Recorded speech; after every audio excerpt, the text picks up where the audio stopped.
Perfect. Welcome back to Boss Uncaged podcast. And I think this episode is an episode that's pretty much overdue. And a lot of times I talk about business, I talk about strategy, and one thing that we've talked about every once in a while is maybe like trademarks, but we really haven't really dove into patents. So today we have our patent boss, Keri. So Keri, why don't you give our audience a little details about who you are and kind of like a little bit of your backstory. Yeah, so thank you for having me. My name is Keri Sicard. I'm owner of Virtual IP Law. I've been a patent attorney for a little over 10 years. My dad's also a patent attorney. He got me into it at a young age. Um, Worked for a few different firms, but the traditional law firm partnership wasn't really a good fit for me. So I started my own firm. It's been almost 2 years now, and we've grown to a team of 7 patent attorneys. And we're all over the United States operating virtually. One of the good things that came out of the pandemic is, a lot of people have realized the beauty of Zoom. So it's really helped my business to flourish. So I would do my due diligence before I interview someone, and it seems like you were like raised to be where you are currently right now. Like it's not only ingrained in your DNA, but obviously you went to school, and I think you got like some engineering background, and you got a little technology. So let's talk about that a little bit. I mean, was that something that your dad kind of pushed you to, or is that something that you just felt that you needed to do because you wanted to do it? A little bit of both. I really loved that he was always learning about new technology. And even back in the 90s, he was able to work from home, which was kind of unheard of back then.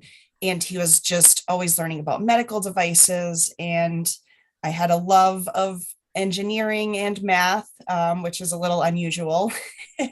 Most people, math isn't their favorite necessarily. So I naturally led into engineering.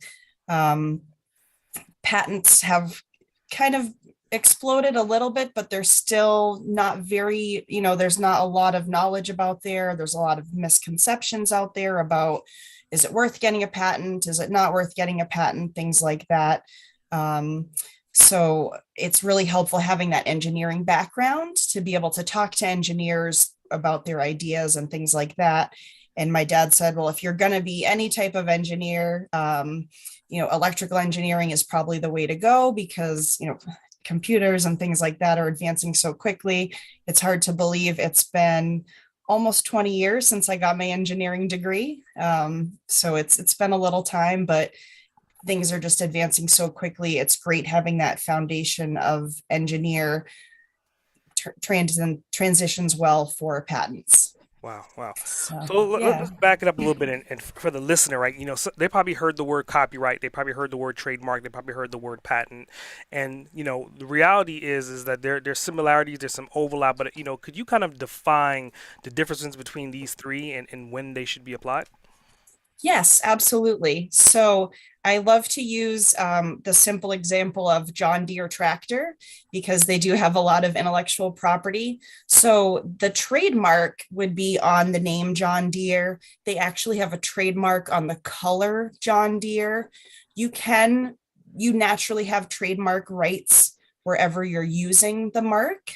So a trademark internationally is, or I should say nationally through the federal registry, is not for everyone. If you're just operating in one state and you don't plan to have clients in multiple states, may not be for you. But if you're a big name like John Deere, you want to protect that name in all 50 states, then it would be worth getting a trademark on your name. Hmm. Now, the copyright would be maybe they have a brochure or the operating manual on the tractor itself. Any works of art that are related to that would be a copyright. Your copyright also exists. You have natural copyright when you create that work of art. But if you ever want to be able to sue someone for copying your work of art, then you would want to register it with the Copyright Office. Now, the patent, on the other hand, patents are different because there aren't natural rights that are tied to patents, the same as trademarks and copyrights. You have to file a patent to get your rights on it. And the patent would cover, let's say you come up with a new tractor or maybe a new software system, or maybe there's a cool John Deere app that allows you to look up tractors, something like that. So that would be patentable. The most important thing with a patent is to make sure that you're protected before you disclose the idea, because if you disclose the idea, that can kind of have an impact on whether you can or cannot get a patent. Wow, wow. So, I mean, let's just dive into patents a little bit more. And anyone that has ever listened to Shark Tank, they're probably familiar with the terminology utility patent, but that's just one type of patent. So, let's just talk about like the variables of patents and how they protect you and when should you use them. Yes. So patents most are best used for people who either want to make and sell the product themselves, or if you're interested in licensing the technology behind your product. That's usually the most common uses, and it can just be an asset. So I often say I like to turn your ideas into valuable assets. A lot of companies spend a lot of time on research and development, and they don't really actually turn that into that asset that they need for a patent. Very cool. Very Um, cool. So I mean, it's so interesting. I mean, obviously, like I said before, I mean, you were kind of raised into this. I mean, you have the engineer mindset, but obviously, with patents and being an attorney, you have to have some creative knowledge as well too, and you have to have the legal things. So that there's multiple different things in your brain, left brain, right brain, always fighting and competing. So like, let's talk about you as like a kid. Like, what kind of kid were you growing up? well, that's a great question. I was always I loved cars, anything mechanical, just trying to figure out how things worked, how they came apart, what, what made an engine tick, what is the crankshaft, how does the gas make everything work. So I definitely always had a love of how things are put together and how do things work, always questioning why, and why do we do things a certain way, can we make it better. That's the thing I love the most about patents, is it's either a new advancement or it's an improvement on an existing advancement, and it's really cool always learning about that. And I'm not sure if I fully answered your question earlier about utility. So there are different types of patents. The utility covers, the usefulness of something. There are design patents that cover the appearance of it, and there are plant patents, which I don't even touch because that's more for someone with a biology background. My background is a little bit more of the hardcore electrical engineering software based. Hmm.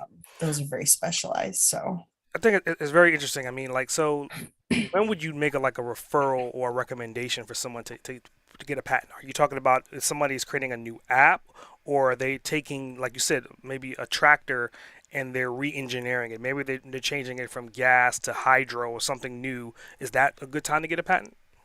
yes, and timing wise, you want to make sure you have that protection in place before you disclose it. That's the biggest thing. So we used to be a first to invent system, which I really loved the first to invent system. As an engineer, we had to keep lab notebooks and have them witnessed as to when you invented things. And we transitioned in 2013 to a first to file system. So now it's literally a race to the patent office. So if you disclose your idea, although the risk is relatively low, it's still risky that someone else could take your idea and either file their own patent on it, or even worse, they could improve it and file a patent on that improvement. And then it makes your ability to really, commercialize and market the product not as viable. Sometimes there's just a lot of value in being patent pending, and that's why you brought up Shark Tank. They often ask, do you have a patent on file? Because, they don't get into the details, but there are some risks if you're disclosing the idea without having a patent on file. And it just makes your idea a little bit more valuable, sometimes a lot more valuable. So, I mean, just talk about that, right? I mean, obviously, you're saying about Shark Tank going on there and you're disclosing it to the world, saying that, right? There's Mhm. no NDAs in that situation. So, I want to talk about like your worst case analysis or scenario that you've ever been into, to where somebody may have had an NDA in place and their patent wasn't even on filed yet, and then someone may have took their idea even with the NDA being in place. Have you had that situation before? Yes, there are actually so many examples, even down to the right person didn't sign the NDA. Mm, If you don't have the person that's in charge of the company signing your NDA, it can actually make the whole NDA null and void. Wow. And the bigger, so breaking that down a little, like Shark Tank, for example, there are no NDAs in place. Mm. So they're the only way to really protect yourself in that situation is to file a provisional. And literally, even if you just file it yourself, you can go to the patent office. There are some really good resources that you can use. Most attorneys will tell you that you have to have a patent attorney. Yes, it would be ideal, but not every startup can afford a patent attorney right out the gate. The very least, get that protection in place yourself. And then a year from then, you can follow up with a patent attorney to get the non-provisional. Yeah, I'm loving this conversation because I've filed two trademarks, right? I have a trademark for my Cerebral 360 and a trademark for Boston Cage. And to what you say, right? I mean, you could file this information yourself, but there's always that caveat, that catch, especially with trademarks when you're filing for multiple classes, right? So let's say if I'm filing for class 40, 25, and 16, and 40 and 25 are great, but 16 is a hurdle. And the entire trademark gets bounced back because of that one thing, and you can't just say forget about 16 and move forward with 40 and 25. Is that the same kind of thing with patents? Yes, it is very much so. The one difference between trademarks and patents is patents have basically what's called a provisional application. It's kind of like a placeholder. It would be, there isn't really anything in, well, it's kind of like an intent to use application. So I'm not sure if in trademarks you can file a use based, which means you're already using the mark, or you can file an intent to use trademark, which means I'm intending to use it in commerce, but I'm not using it yet. Provisional is kind of similar in the patent space. You say, I want to protect this idea, but I'm not really commercializing it yet. And then you have a year to convert that to what's called a non-provisional or sometimes a utility application that is examined. In the trademark space, both of those are examined, but in the patent space, the provisional is not. So that is something that is probably the only thing. It's not perfect or it's not ideal to file yourself, but if there was one thing that you could do yourself, I would say file that provisional. The one the one thing I would caution, well, there are a lot of cautions to that, but if worst case, you're going to disclose something, you want to have some protection in place, you can't have an NDA, file your own provisional. You have to convert within 1 year. That is not extendable. If you don't convert, you lose the rights to do so. And that gives you a year to try to come up with funding and find an attorney and all of those things. And you're patent pending during that time. So Yeah, patent pending. I think we hear it so much. It sounds sexy. Oh, patent pending. It's kind of like it's it a turn is. on for investors for sure. So, I mean, like diving into that, I mean, obviously you raised into this. I mean, you have a partnership with your dad. So most people, like, and I have a 16-year-old son right now, and he's a 16-year-old teenager, and he's going through that age group right now where no matter what I say, he doesn't want to hear it, right? So I'm sure you went through that with your dad as well. So when did that conversion happen to where you're on the same level with your dad? You guys are seeing somewhat eye to eye, and you decide to partner with him. Yeah. I think right from the get-go, I kind of had to separate dad from Dave at work and just kind of keep that separation of, okay, it's not dad telling me what to do, it's Dave giving me work advice. But we've always kind of worked together in some capacity, but never to the extent that we are working together now. Just different opportunities we've had or not had to work together. And when this opportunity came up to start this firm together, it was just the perfect timing. And he has given me such good advice and been just an amazing mentor over my career. I've been very fortunate to have his guidance. So, Very cool, very cool. So being that your dad's been in the game so long, I would think that he has a lot of systems and a lot of detail-oriented things that are already in place. So, like, what does your onboarding process look like when someone comes to you and they're throwing up saying they have all these ideas and here's my schematics and my drawings and I have this wire board and all this craziness, and you're like, wait a minute, what's the next step? yeah, so I always start with an initial consultation for no charge, minimum of 15 minutes. It usually runs to at least 30 minutes. just to get the lay of the land to start. Have you had any public disclosures? What are your plans for this patent? Are you going to be making this a product? Are you going to be licensing it? If your attorney should be asking you those types of questions before they're just diving in, because if you're I often ask, is it going to be an offensive strategy, right? Are you going to be going after people that are copying you? Do you want to have a lot of patents in place to be able to do that? Or is it more of a defensive strategy where you just don't want anyone else to copy you? And, maybe you'll send a couple of cease and desist letters, but you're really not going to be actively going after people. And that really that makes a big difference in what your patent application is going to look like. And that is one thing that I'm very fortunate of having the benefit of, not only many years myself, but many years of my dad's just guidance of asking these questions up front. Some clients literally, they don't have the funds to, it's expensive, but it's over time, right? The term of a patent is 20 years. So there's filing fees that are due, and then there's back and forth that happens over 1 to 5 years. And then there are maintenance fees due at 4, 8, and 12 years. It can be expensive, right? But for most going companies, it's well worth the protection. I mean, it comes back tenfold. I've seen patents sold for millions, sometimes even billions of dollars, or licensed. That's passive income, but some startups, they don't have that kind of money.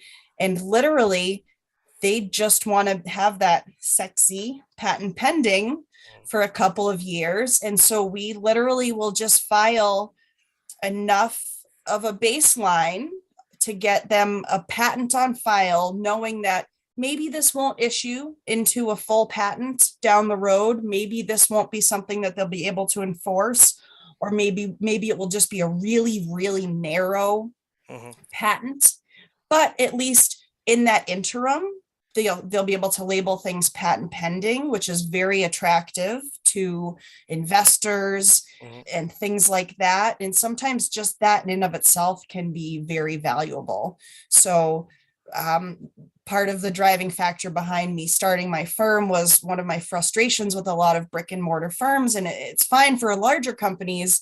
They kind of have to have a set fee and charge a set amount for every client. By being virtual and everyone working from home, we can be a little bit more flexible with our pricing, so that, some of our startup clients that maybe their technology is really simple, but they need a lot more hand holding, we can have kind of a lower rate where we don't have a fixed fee. But then some of our larger clients, we have that, more rigid pricing structure. And it's so nice having that flexibility of working with the smaller clients. So they don't have to, they can have affordable services, and not everyone needs a Cadillac patent. Some people just need a scooter patent, if you will. Yeah, and I think one of the key words that you reuse over and over again since we've been talking, and I think I want the listener to really hone in on this word, is examine, right? And it's one of those words that you think from a doctor standpoint they're going to examine you, but in reality, I mean, that's what you're doing with these particular patents or with these trademarks, and comes to fruition. The other thing that you brought up was being offensive versus defensive. And I think most people don't realize, like, an offensive tactic is essentially a tactic that you can monetize, right? And I've known people that have went in, they've figured out gaming systems, they've created the game, filed for the patent, and they only did that just so they could sue other companies. And they sue companies enough to where they're millionaires because they're constantly keep suing people. And again, going back to your offensive tactic. But, it's the first time I'm actually hearing a lawyer actually say it. Yes. It's a real thing, and it's I would say, like, industry wise, as far as patents go, like percentages, how many people are more on the offensive versus defensive? I'm not sure about that. It really comes down to the client specific desires. I've worked with some clients that's their strategy. They want to have a lot of patents, whether they are or are not actually practicing the invention behind it, and they just want to be able to enforce it. I have some clients that sort of from the same standpoint want to use it as a passive form of income through licensing instead. It's actually pretty well known that Amazon, they're not very litigious. They're probably not going to sue you. However, if you sue them, be prepared Yeah. because there's a good chance they've got an arsenal of patents that you're probably infringing. And that's actually part of how they've grown so large, is because they turn around and just cross license. So that's another huge advantage to Mm, patents that a lot of people aren't aware of, is if you have your own patent. I like to use the analogy of a spider web.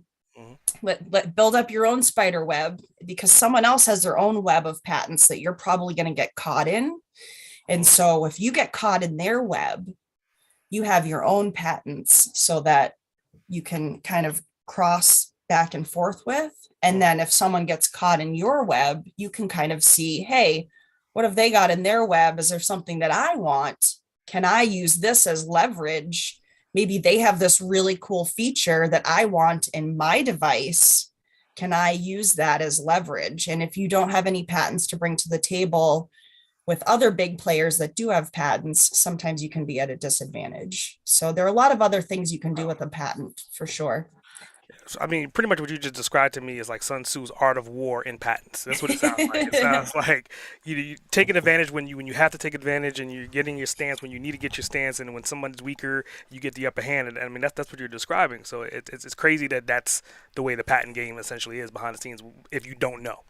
Yes, for sure. And we would have to schedule another session to even get started on the NFT blockchain and how that impacts all of this.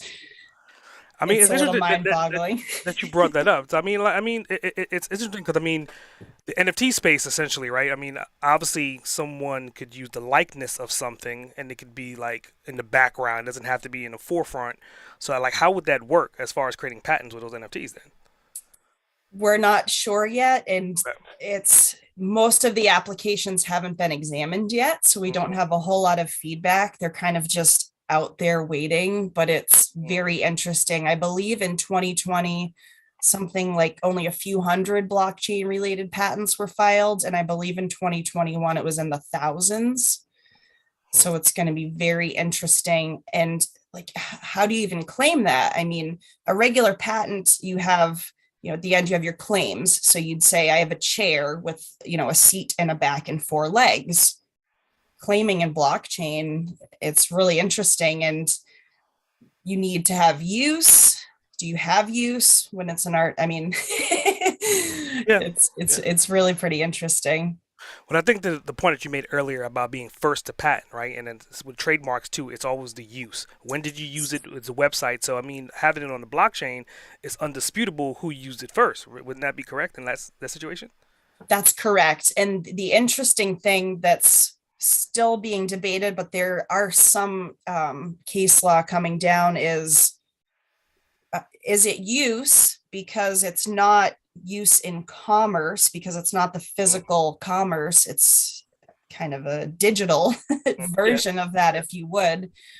But on the flip side, they're suing people who have the NFTs that are similar to federally registered trademarks. So if you can sue someone for using a mark that's similar, that must qualify for use in commerce. It's a really interesting debate going on right now. I'm trying to absorb all the info that I can. Yeah, it's crazy. It's crazy. So let's talk about like the expansion of your career, right? And I mean, we always hear about these overnight successes. Someone's hearing you, and I mean, you're spitting off so much jewels and nuggets right now of just information about trademarks and IP. Like, how long have you been on your journey to get to where you are currently?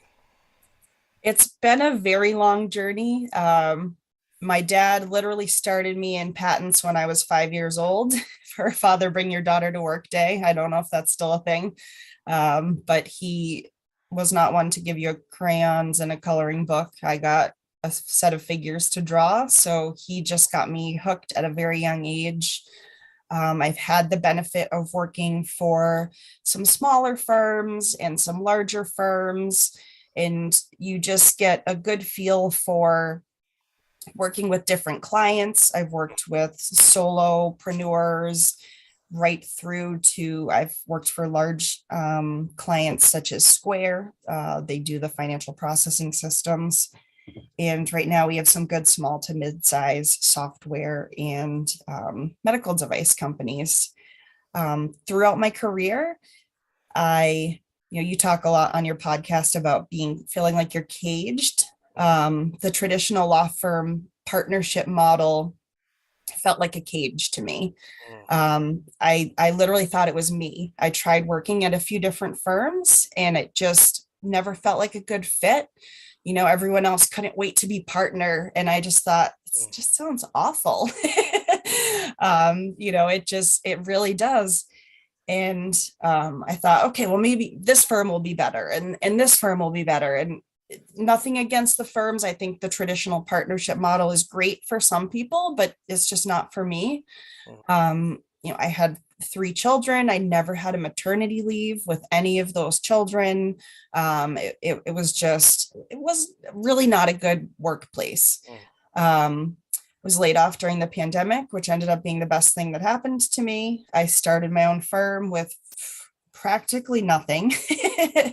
My 401k, because I was laid off and I didn't have an established firm, I couldn't take any clients with me. So it was definitely a long road. October of 2020, I opened the firm with my dad.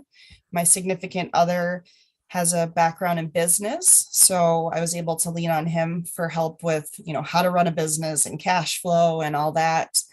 And I was bound and determined. I kind of had a guidebook of what not to do because I had worked in so many places. I knew I didn't want to do that. Most law firms, you get 20 to 30% of what you bill, really fancy office, really expensive overhead. I'd rather work from home. I've had commutes that were 4 to 7 hours a day, round trip. It was just crazy. As my parents both turned 81 this year. One of the last positions I found, they said, you'll be able to work from home whenever you want. I thought, oh, great. That ended up not being the case. So needless to say, my dad said, well, start a fully virtual firm. Like, can you even do that? You must have to have a home.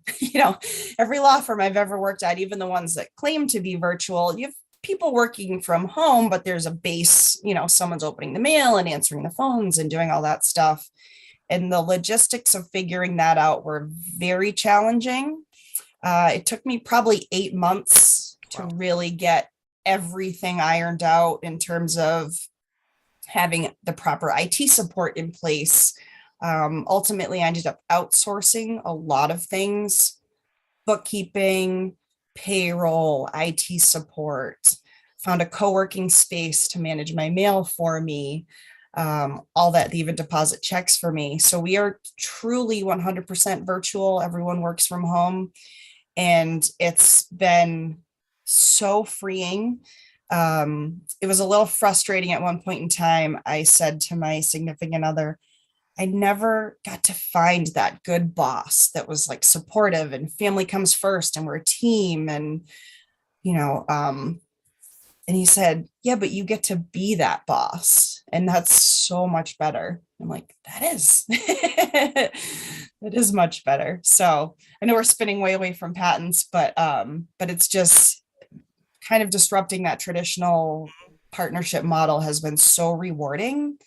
And I honestly wasn't sure if anyone else would want to be a part of this. I mean, most law firms have that, you're on partnership track and, this is your salary and you have this many hours and the expectations are just crazy.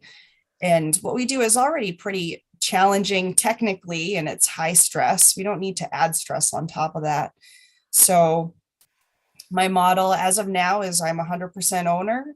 Everyone else it's kind of just like one big team, one big happy family. We all work from home. We have weekly meetings and every person that I've worked with have said, this is so nice. Like, it's so great. It's so rewarding having a good boss that cares about me. And it's just amazing. And I don't care where people work or when they work. Just tell me when you're not going to be available. That's my only requirement. And I just think that it'd be nice if more law firms were like that.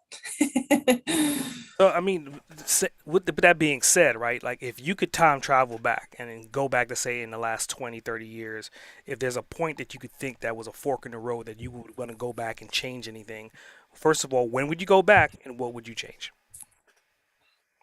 That's a good one. I would say, I don't know, I wouldn't change anything. That's probably not the answer you're hoping for, but I I'm very happy with all of even the bad times.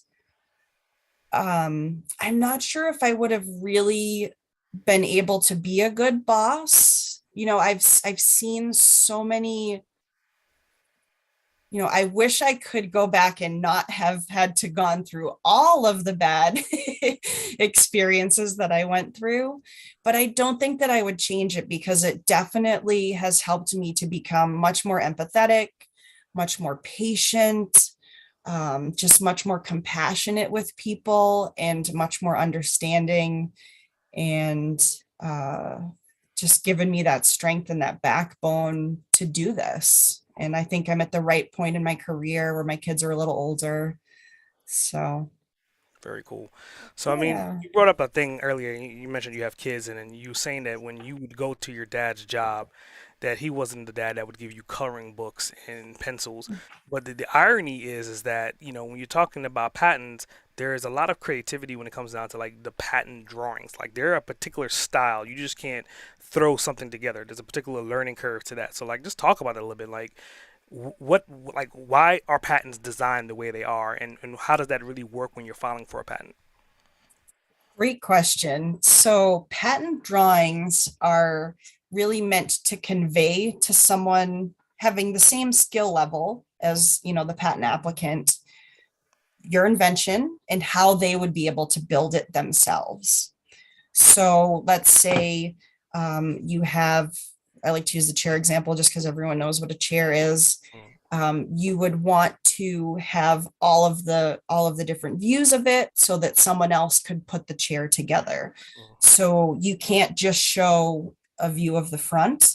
You want to show the front and the back and both sides and the top and the bottom, and maybe a picture of all of the pieces taken apart.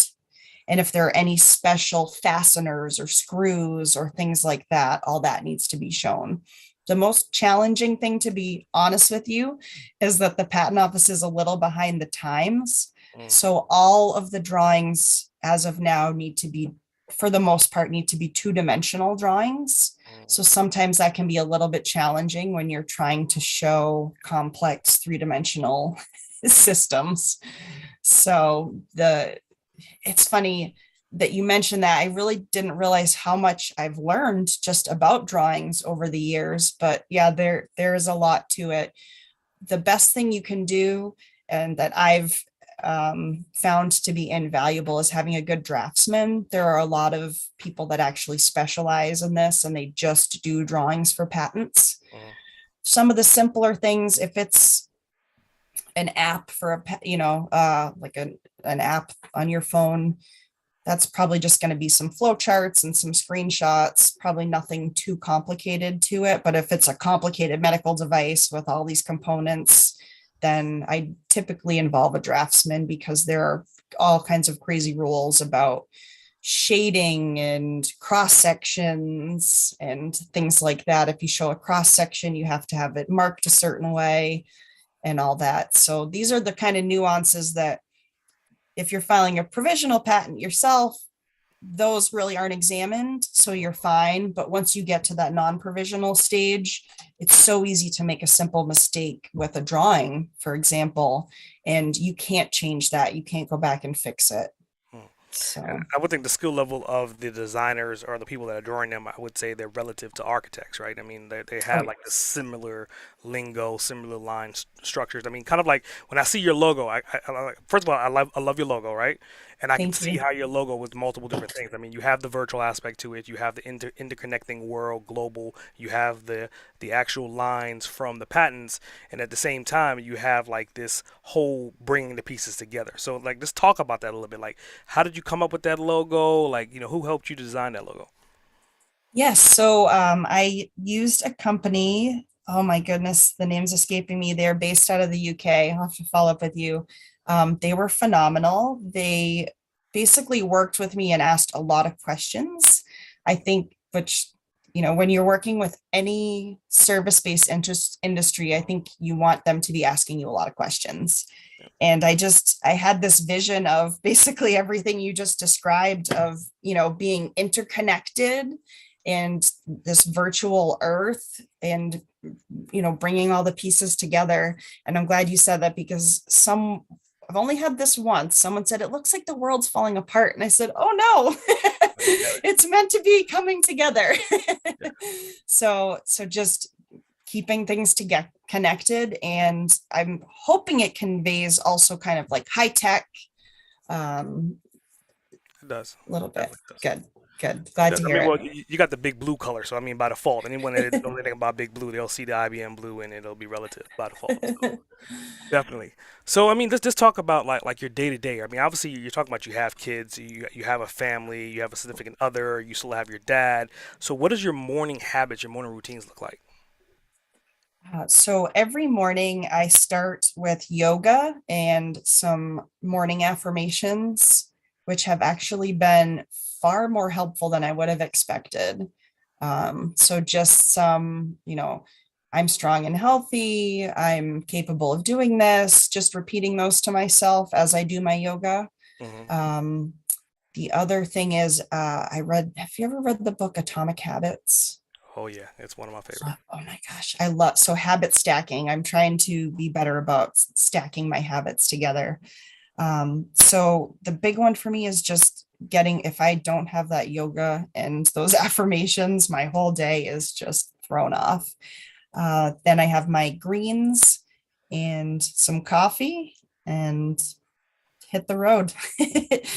Each day is a little different. It depends. I typically try to do block scheduling. And day scheduling. So Tuesdays and Thursdays, I try to keep for my networking meetings. I believe you're also a member of Success Champion Networking. Yes, You're going to be a speaker, I see, at the summit. yes, I am. Um, yes. So I'm just started a chapter in New Hampshire with Steve Wallace. So that's part of my Tuesday routine is have my SCN meetings. And then Monday, Wednesday, Friday, I usually keep open for client meetings. And I have learned as I've been growing really quickly to keep more free time, quote unquote free, on my calendar because things always pop up that are unexpected. It seems like that's just part of being a business owner in general, is unexpected things just happen. And I think if you don't have the time built in for that, things can just like spiral out of control. So that's been one thing that's been really helpful for me. So I think, based upon what you just said, I mean, you alluded to like my next question about like books, and I mean, habit stacking is one of those things. And if anybody that doesn't understand what habit stacking is, essentially, it's planning out your day, and essentially you have a roadmap to kind of stack these habits so it becomes routine to where you stop thinking about it, and then you get more effective day to day every single day. So I want you to talk about like what other books kind of helped you on your journey to get you to where you are. So it's hard to pick a couple. That one's been definitely a good one. The other one, I don't know if I can say this, but it's On Yourself Yeah, by, have you ever read that book? yeah, yeah, So it is Gary John Bishop. yeah. I think he was It is, Irish, right? Is he Irish or yes, Scottish? Yeah. Yeah. that book, I've actually read it twice. It was very good for me to just kind of get rid of that head trash and that thinking about, I can't do this. And especially as a business owner, um, your failures, you can kind of make them out to be such a big deal. Like, oh, how could I possibly do this? This is horrible. And I've learned to, if I wouldn't talk to a stranger that way, I shouldn't be talking to myself that way. So if a stranger were to make that kind of mistake, would you ever say to them, "You're such an idiot. How could you possibly do that?" Or even maybe a little kid, if maybe a stranger doesn't work. And so that's really been helpful for me to just be kinder to myself. And, if I make a mistake, own it, fix it, and move on. Don't wallow in my pity of, oh no, how could I make this big mistake? It's okay. I made a mistake and I'm going to move on. Very cool. Very cool. So So let's fast forward a little bit. I mean, obviously you have, and I think you've proven it time and time again on this episode, like your information on patents and trademarks are abundant, right? Have you had opportunity, or are you at least thinking about maybe creating your own book as well? I have thought about it. Um, I don't know. There's a lot of information out there. I'm not quite sure how to spin that. There's a lot of information about how to patent it, Hmm. how to trademark it. I've thought about making a book about how not to, because I've seen a lot of mistakes. So I think that maybe would be a good option. Yeah. If I could give you a little words of insight, I would say, Please. and I tell this all the time because from a growth strategy standpoint, there's close to 8 billion people on this planet, right? And in your lifetime, let's say you've met 800,000 of these people, right? And out of the 800,000 people, maybe there's 10% of those people that actually may do business with you. They may become your friends. They may like you. So I think you're doing the world a disservice by not writing that book because your audience, your community of people, they want to hear from you. And until you do it, they're still going to be struggling, walking around in circles, trying to figure out the answers that you already have, but you're not giving it to them. I love that. I'll Something definitely for have you, to give that some thought. something for you to think about. So, with that, let's talk about time frame, right? So, like, what do you see yourself? And I kind of just put that deadline for that book in there. But where do you see yourself 20 years from now? Good question. Hopefully, managing a firm of, I'll say 20 attorneys. Honestly, my number one goal is to be able to get the firm big enough that I can provide some pro bono services to startups and small businesses. I actually recently helped a friend of mine who was stuck in a non-solicitation, non-compete Mm, with a former employer. And some of those, they're not enforceable and they're ridiculously overbroad, mm, but it costs the small business, it can literally put a small business out of business mm. just trying to defend something like that, even if it's overly broad. So that's really my goal of long term, is to have a sustaining firm and be able to provide those pro bono services to startups so that they don't go out of business, trying to defend their business. So, on the pro bono, are you planning on starting like another division, like a nonprofit side of things? Yeah, I think eventually Mm, that would be nice to kind of spin that off. very cool. Yeah, do some good. So, talking about like doing things, I mean, obviously on a day-to-day basis, there's systems in place, there's websites, there's probably tools. What software do you use on a day-to-day basis that you would not be able to do what you do if you didn't have access to it? So there are two systems that are integrated together. One is just your regular Microsoft Office suite. Hmm. So we take advantage of Outlook and Teams and all that. And the other one is Datto Workplace, Hmm. which is a cloud-based data management system. And so it allows all of our attorneys working from all the different locations to have access to the same files. Wow. And it's really nice for confidentiality purposes. Sometimes there are certain files that only certain people can see. When Hmm. you're a physical space, it's sometimes hard to separate that. All I have to do is uncheck a box, and then that person can no longer see the file. So both of those have been really helpful for me. Really cool. Really cool. Yeah. So, I mean, obviously, you've been in this space. Again, your dad brought you up in here. You have an engineering tech background. Who is your ideal avatar? Like, who's the ideal customer? And obviously, it could be a wide gambit, but if you had to work with someone, who would that person be? I would say a startup to small size software development company. The software development companies have a lot of IP needs that they're not aware of, whether it's patents, license agreements, non-disclosure agreements, confidentiality agreements. I have one software development company that they write software for the larger clients like iRobot and Amazon and things like that. And the larger clients like Amazon have their own agreements that my client has to sign. But for some of the other clients, let's say you go to them and say, hey, develop an app for me. Mhm. Now, what if they develop something patentable through the course of that? Do you own it? Do they own it? Mhm. That needs to be laid out clearly. Mhm. And a lot of software development companies don't have that in place. There's kind of this, I want everyone to be able to use my idea mentality in the software space, which I love. It's great, the sharing, but okay, do you want Microsoft to have that idea and be able to sue you for using it? Well, no, I don't want that. Okay, then let's protect it. So, trying to avoid the worst case scenario.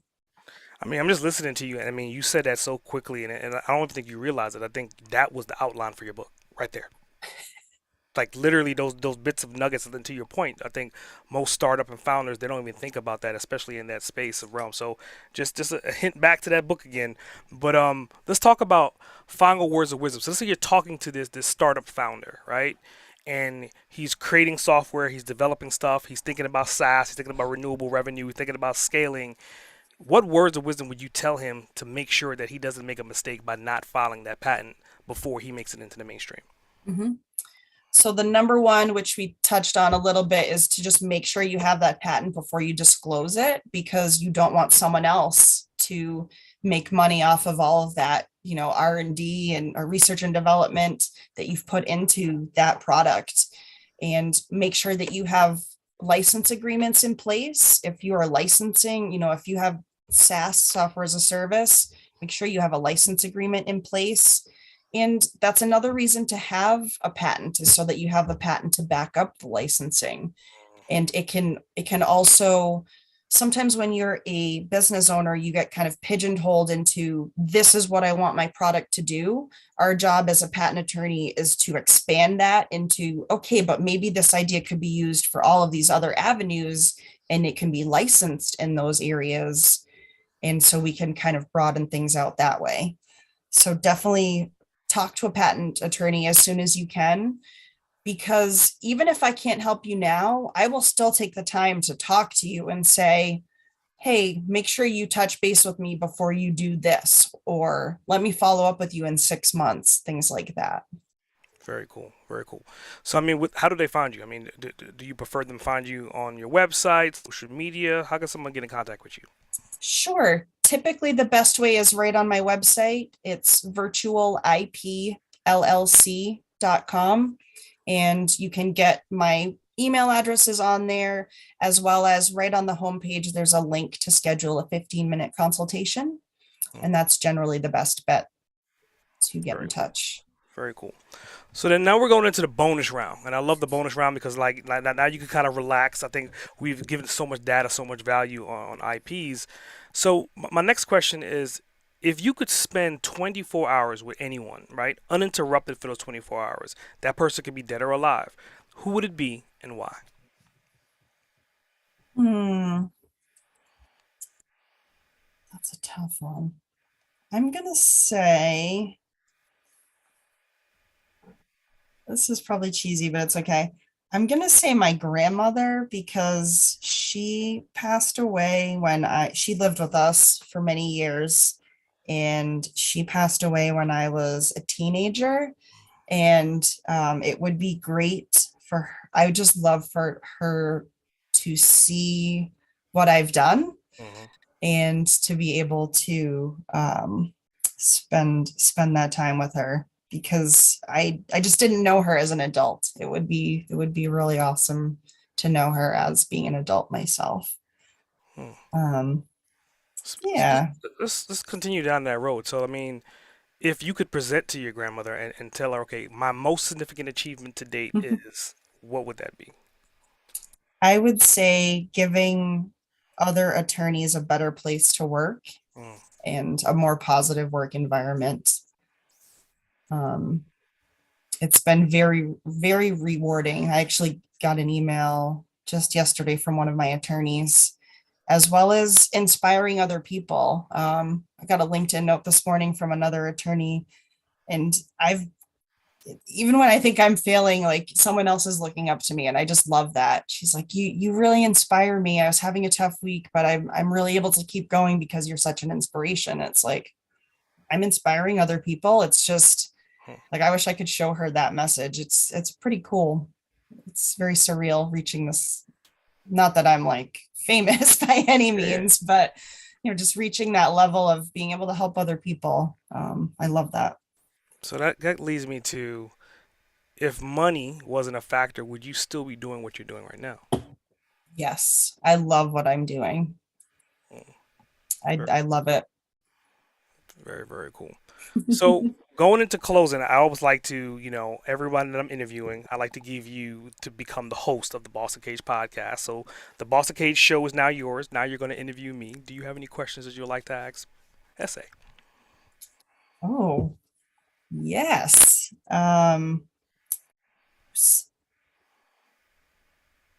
What do you think? So I was very impressed that you know about all of the trademark classifications and everything. So, did anything that I say change? I mean, we talked mostly about patents, but did that change any of maybe what you already thought about intellectual property? Or, did anything that I say change either for trademarks or patents, or was that in line with what you had already thought? No, I think, I mean, that's just one reason why I have this show is it's kind of like, I'm like a jack of all trades and I just kind of have tentacles, but you specialize in what you specialize in. So like when I ask these particular questions, I'm trying to put myself in the listener to ask those questions to get them fulfilled. And for you, it was definitely about the patents. Not only seeing like your positive energy about it, but then kind of bringing into light like the thing that we talked about earlier about the strategy, about being offensive versus defensive. And I've kind of known about it, but I didn't really knew that it was an actual legal thing. I just thought that the guys that I met were like really good hustlers and they figured out some kind of hack in the system. So when you brought that to light, it was kind of like, it makes perfect sense. If I'm going to talk to a lawyer, they need to know whether I'm going to be defensive or offensive. And you kind of clearly depicted that for me. Awesome. Yep. Any other questions? Yeah. I can't think of any. I wish yeah, Cool. Well, cool. I Thank definitely you. appreciate you. I think you give so much insight to an area that I think most people are business owners, they kind of shun upon or they don't have the budget for or they kind of say, "Oh, I'll figure it out later." And what you really said and to summarize it is kind of like you need to figure it out before later because when later comes, you may not have anything to figure out at all at that point in time. Exactly. That was a great way of summarizing it. Yep, yep. Well, I definitely appreciate you being on the show today. Thank you. Thank you for having me. This was great. Great. S.A. Grant, over and out.